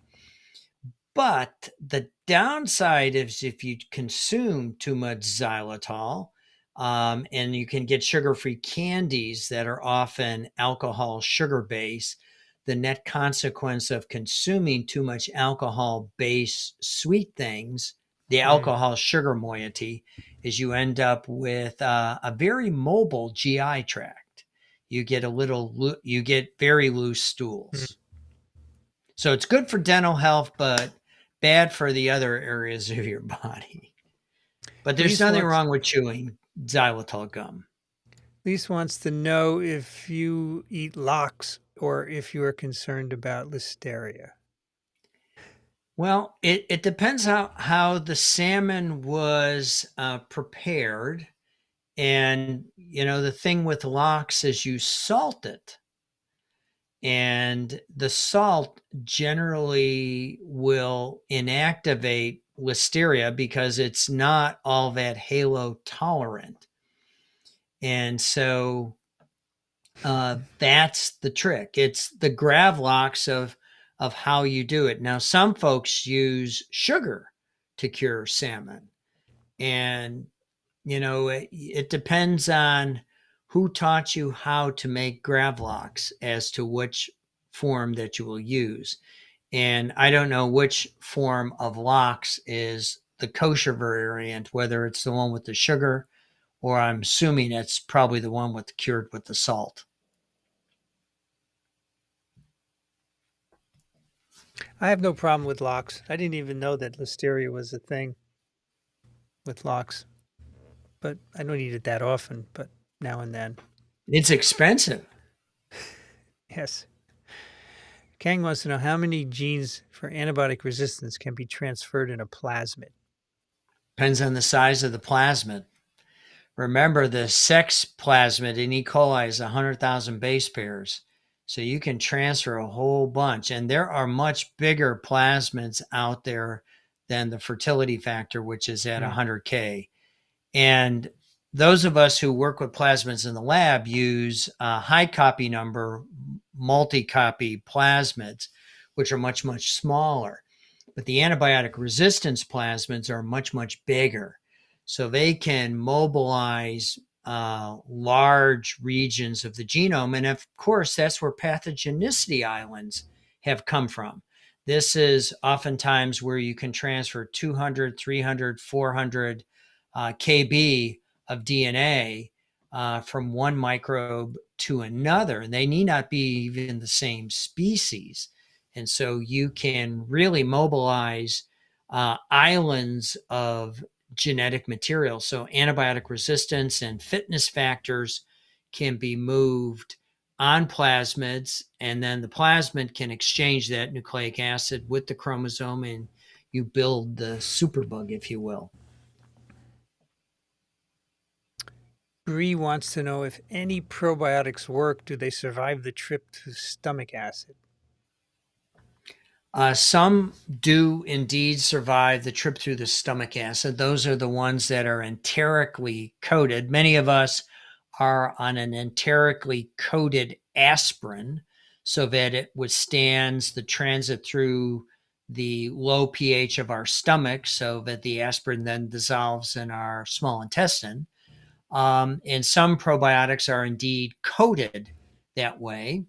Probiotics do indeed work. The FDA, we did a paper on TWiM a few years ago where the FDA actually tested some of these probiotic preparations, asking the question, if they say there's a billion of organism X, do they see a billion? And quite remarkably, many of the probiotics they tested did indeed have that concentration. So, um, you know, it really depends on the outcome that you are looking for. If you're just asking, do they get into the gut?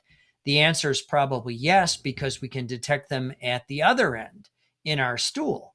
But whether or not they are having the metabolic effect is a much more complicated answer on an individual basis, because you have to ask the question, are they stimulating the production of those short chain fatty acids that our natural microbes are making? And you need the right combination of the different organisms eating the right substrate at the right time to produce the sufficient concentration of the short chain fatty acid that is necessary to have the desired metabolic effect.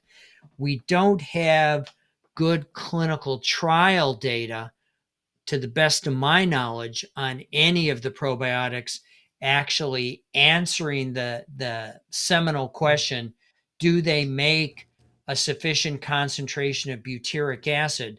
And the Right. butyric acid, the butanol, seems to be the magic molecule that both our gut microbes love to eat and our neuroendocrine system is so desperately looking for.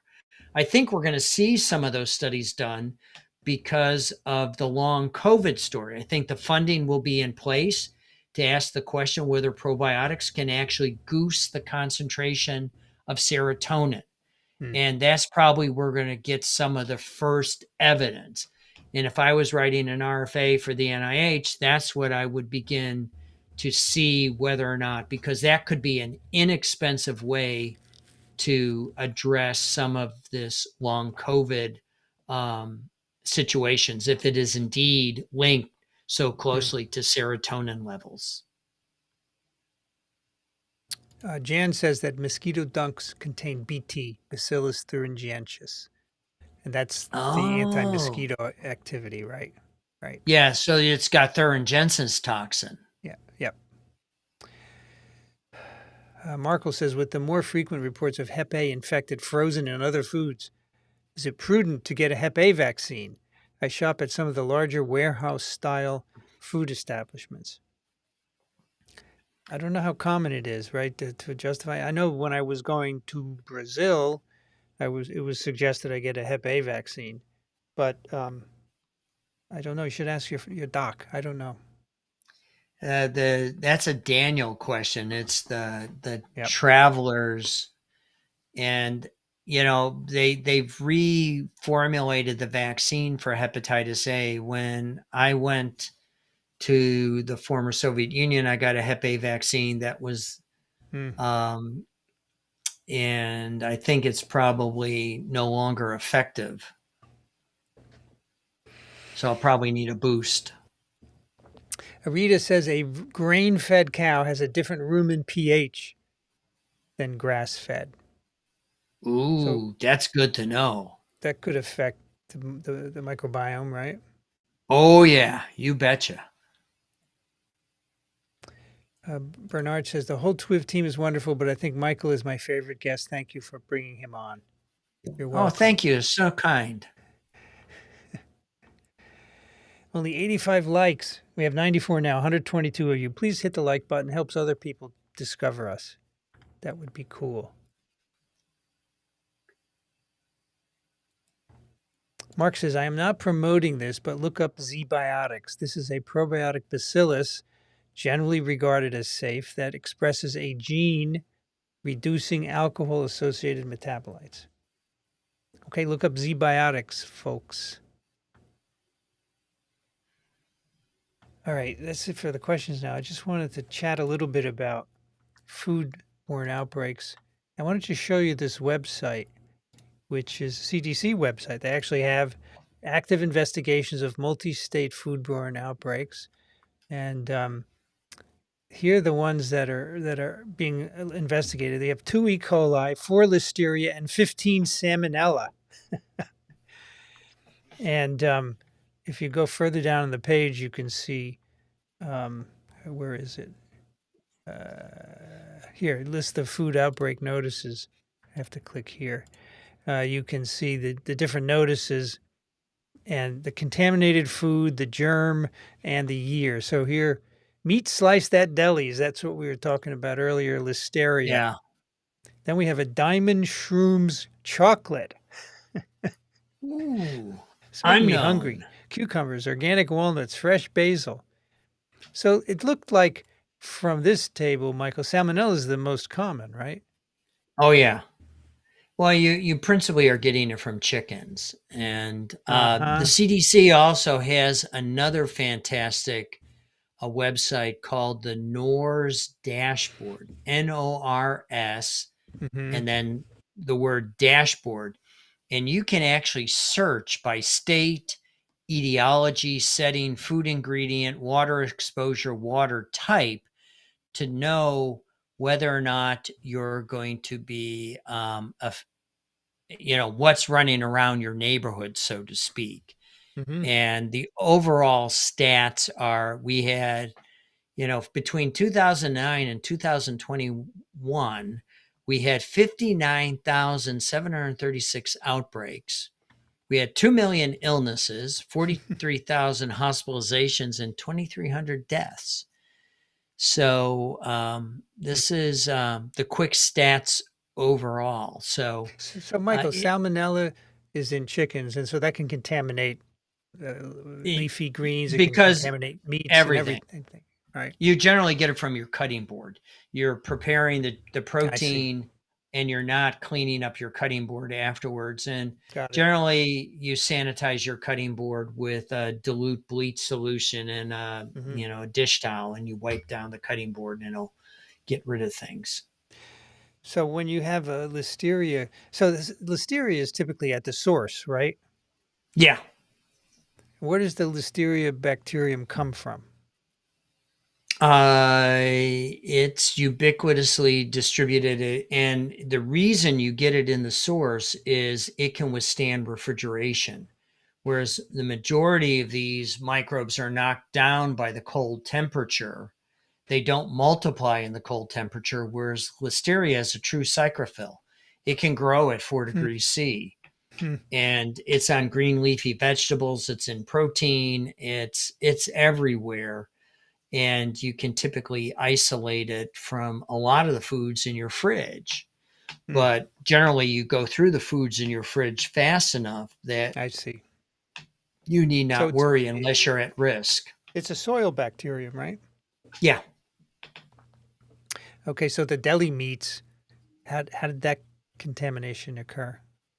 It's principally you're bringing it in with the animals. It's on the animal skin, and during the butchering process, it's getting I see. transferred because the cows aren't sterilized before they're brought into the slaughterhouse, and the Yeah, pigs yeah, aren't, sure, and the chickens sure. are, turkeys aren't. It's all part of the butchering process. So can a healthy person get listeria infection? If you're if you're given the right dose, if you're given Right. a concentration and it's got all the virulence factors in, it And somehow and escapes what are detection. the symptoms? Generally starts with flu-like symptoms, and it's off to the races. You get mild intestinal discomfort, then it's everything else that you would expect. It's a lot of these initially present with flu-like symptoms, and you feel muscle fatigues, aches, and pains. And you know and even people who are not pregnant, because Listeria, like polio, has a predilection for the meninges, and so you can get a stiff neck, and so your physician freaks out because they want to rule out Neisseria Mm, because it can yeah, cause meningitis, and yeah. you don't want to mess with Neisseria meningitidis because it's a lightning like infection. You can go to bed with a stiff neck and be dead in the morning, whereas Listeria takes a little bit longer. Do you get treated for listeria infection? Oh yeah, yeah. Antibiotics, Penicillin, penicillin. penicillin, penicillin's still one of the drugs that works really well, but they'll probably give you one of the cephalosporins because penicillin's hard to get. Do you how do you diagnose a listeria infection? Do they do cultures or PCR? They do both. They do cultures and PCR. Typically, it's done with you. Generally, when they're suspecting listeria, they'll send off samples to the state health lab, and they'll look at that. And Got it. so And so listeria is an environmental. Salmonella is from chickens. E. coli is from the cow gut, feces, it's fecal oral. E. coli is always fecal oral. E. coli, It and could be deer, it could be mink, anything that runs loose in the woods.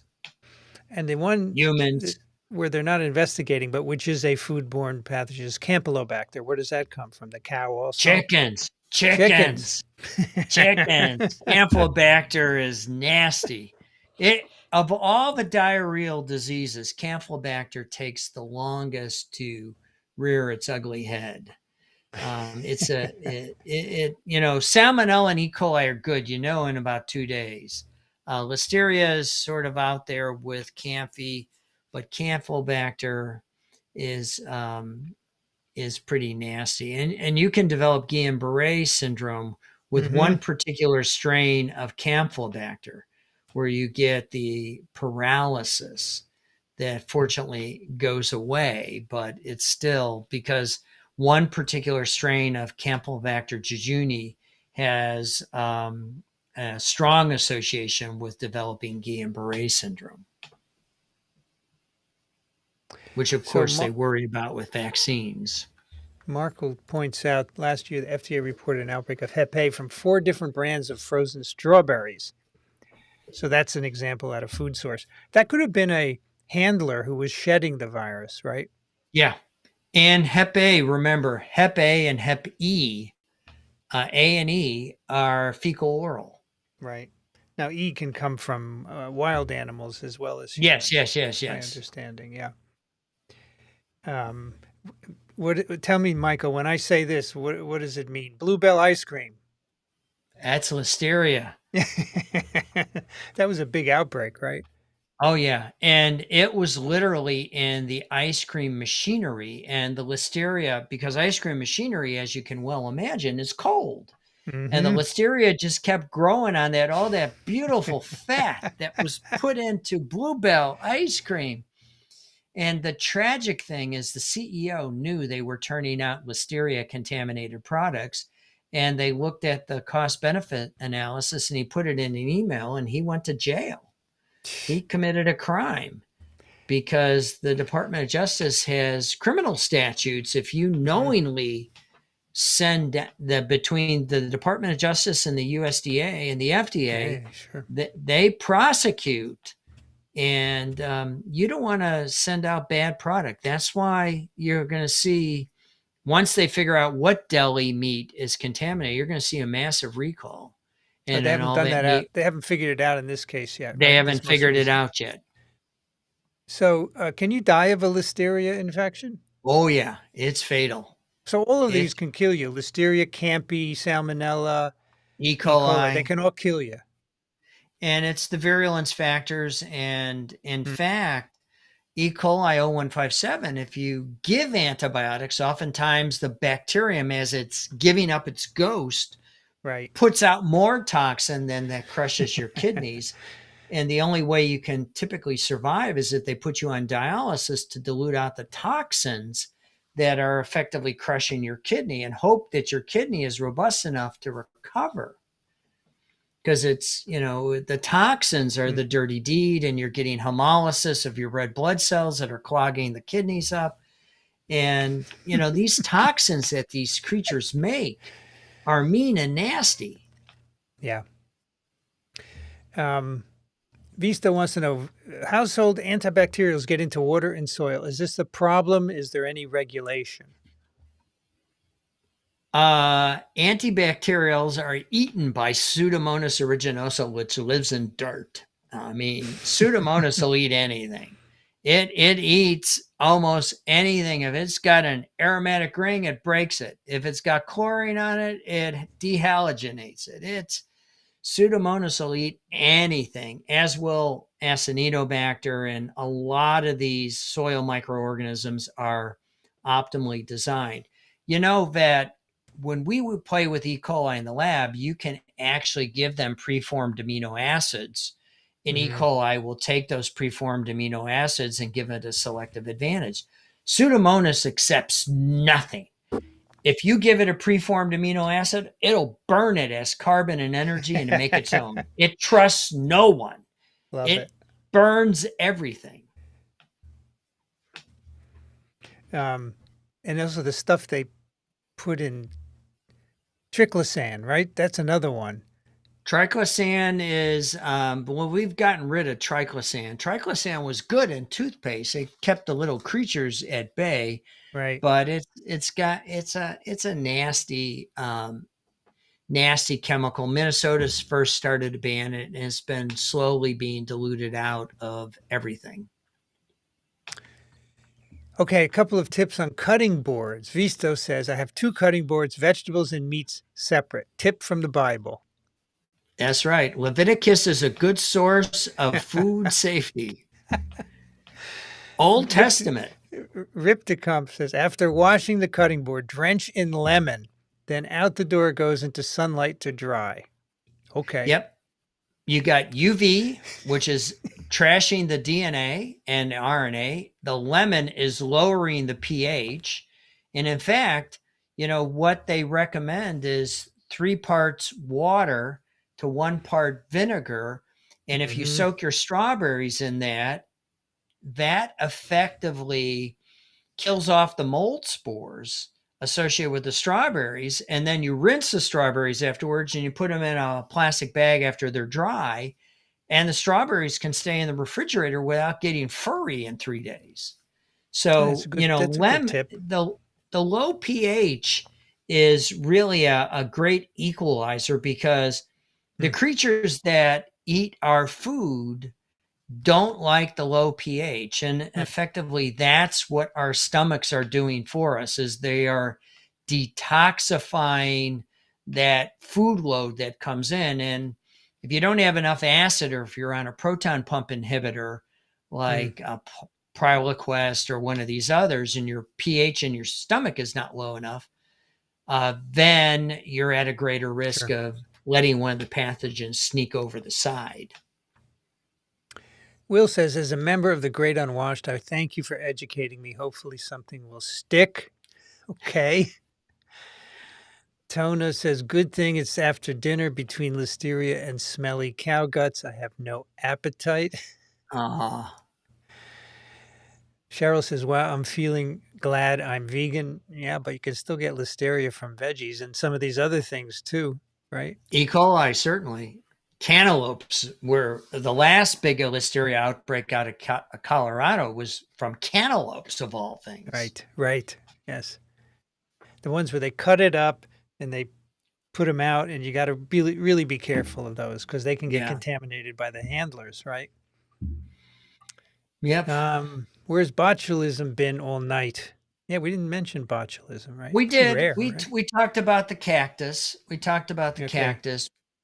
But in the 1920s, the American can companies funded most of the microbiological research Mm-hmm. in the United States because canning and home canned products were always exploding, Yeah. and botulism was killing folks. So this was before the days of NIH funding research. It was the American Can Company that made canned goods safe, and they Hmm. investigated how to properly can, and they effectively figured out how to do it properly so that vegetables would still taste like vegetables and not mush, and at the same time still Yeah. be Yeah. safe. So Cheryl says it's always important to wash your veggies, even when they say pre-washed. I'll never forget. Michael and I were at a talk at an ASM meeting, and the guy put up Oh yeah. a picture of a package of pre-washed lettuce that had mud in it. Remember Oh that? yeah. Always wash it. I don't care, triple washed, forget it. Wash them. Spamlet says in the UK there was a great uproar when salmonella was found in eggs, but I used to get regular reports of salmonella in edible seeds, and the media never took notice. So eggs is a common salmonella contaminate, Yes. Michael? And well, as the shell is forming around the egg, and Mhm. as the egg exits, it's contaminated with the salmonella associated with the cloaca.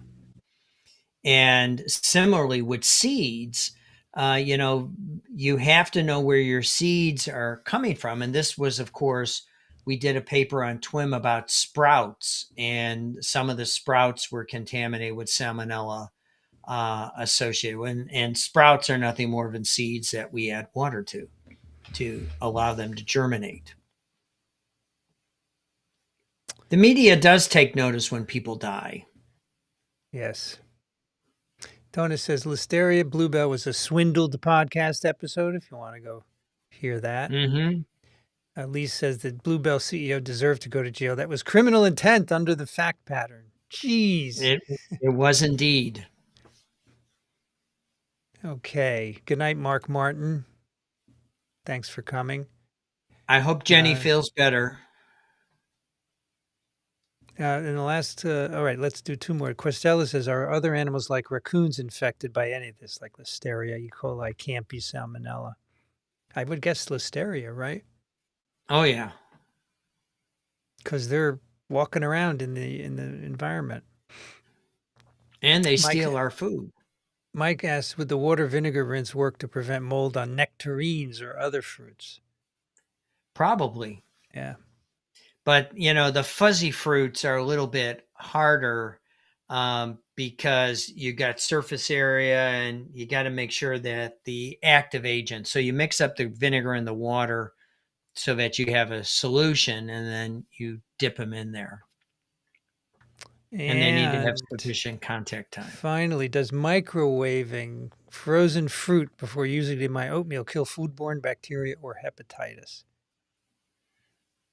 Don't know about hepatitis, but the heat that you will impart, and there have been microwave based autoclaves, and they're not so much popular anymore, but back in the 90s there were microwave autoclaves out there. So I don't know if they are just not that energy efficient, or they're not big enough. I haven't seen a microwave autoclave in a while, but they can indeed do kill full-born bacteria. But it all depends on the concentration of bacteria and the medium that you're using to transmit the energy. Water, of course, is a great transducer of microwave energy. But if it's in other matrices, then it becomes a much more complicated problem, and it's got to be studied. I don't know about hepatitis. Hepatitis, Heck, since it's a fecal oral, it's a pretty yeah, hardy yeah, virus. it's got a capsid like polio. It's Yeah, pretty tough. So it really depends how long you nuke it, how the temperature, yeah, what temperature it is. Hard to know. You'd have to find studies that have been done, and they probably have yeah, been, right? yeah. Rita saw a dog with Campy. She was very sick. She worked in a sheep and cattle operation. Yep. She's And, exposed to the stool. all right, folks. I want to thank our moderators from tonight, Tom, Vanity, Nutrition. We had all the way Les, all the way at the beginning, and Andrew, Steph, SF. Thank you for being here tonight and keeping the discussion civilized. I want to thank all 120 of you for coming tonight. If you haven't hit the like button, please do so. We'd appreciate it. And we'll be back next week at the same time, 8 p.m. Wednesday, July 31st. That's it for July, folks. Summer's almost over. Yep, it goes really quickly. Yep. And Michael Schmidt, thank you for coming tonight, Michael. Appreciate it. Hey, it's always a good time with you, Vincent. And I will see you tomorrow on TWiM. Absolutely. Absolutely. Where we'll do 2 science papers that we hope you'll find interesting, and we'll look into the macroloans for our next episode 2 weeks from now, because that looks pretty cool. Folks, thanks for coming. Until next week, be safe. Good night. Good night.